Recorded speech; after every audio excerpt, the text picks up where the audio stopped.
How you doing? Welcome back to ronnieizm. I want to apologize why I took so long getting up another hit. I've been very busy doing some things. We'll get to that later on in my ronnieisms. First of all, I want to say thank you for your comments and thank you for your emails. They've been very helpful to me. I've been getting a lot of hits on my disappearance of a black man, and I want to say a lot of people got mixed up with what I was talking about. I want to clarify, I wasn't really talking about the breakup of the family, because we could go back to slavery to that, to cause our families to be scattered all across America. That's where that breakup of our family come from. But the disappearance of the black man, I had stated earlier that I thought our problem started after the Vietnam War. A lot of people disagree with that. Okay, fine. This is what ronnieism is all about. But let's go back. I take it back to World War II.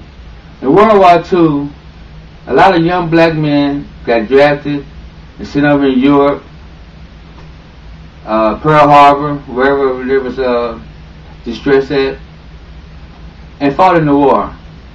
And when they came home, they fought discrimination in their own backyard. And even though they served their countries well, they still couldn't come home and find decent jobs. But in that process, a lot of black men took it and went left to look for work, left their families behind. Some families joined up, others didn't. So we go to the Vietnam War. We go to the war. Only this time, although we only made up 12% of the population at that time, 40% came back in body bags, right? So keep the numbers in your head. And in that 30-year time from World War II to Vietnam War, the black woman was left to raise these families by themselves. So in that 30-year time, that's where the black woman became so powerful in the communities, in our life. And I want to thank every black woman out there who has struggled to do the right thing. My head goes out to you. I love you.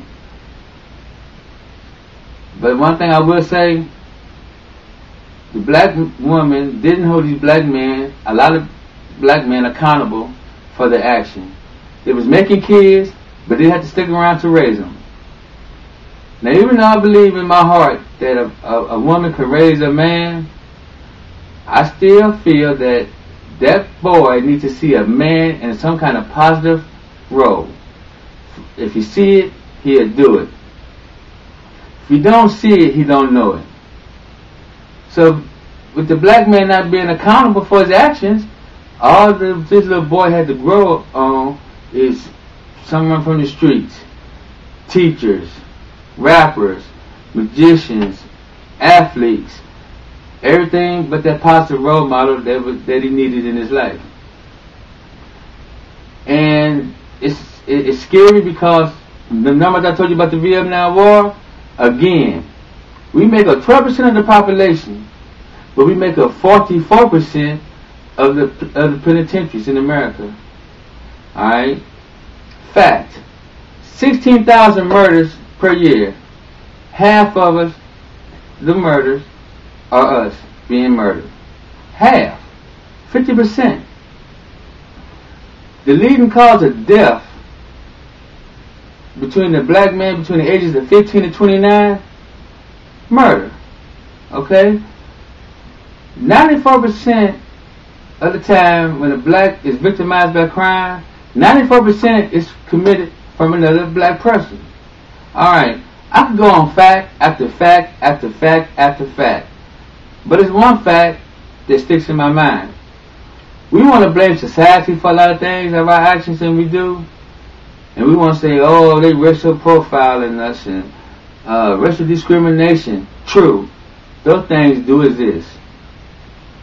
But in 1950, there was twice as many whites in jail than blacks. And you want to talk about racial profiling? You want to talk about racial discrimination? Man, please. 1950? Should I even say any more about that? So let's stop with these excuses. And this gets to the solutions.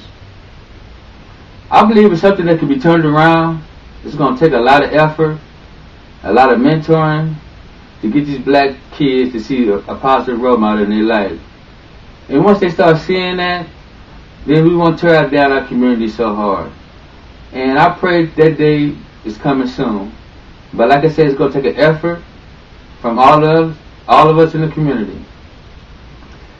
Our black forefathers didn't march in the streets, get sprayed with water, bit by dogs, for us to turn out ourselves on our own people.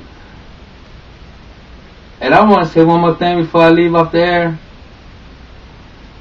If it wasn't for the immigrant black students, man, these colleges would be almost empty.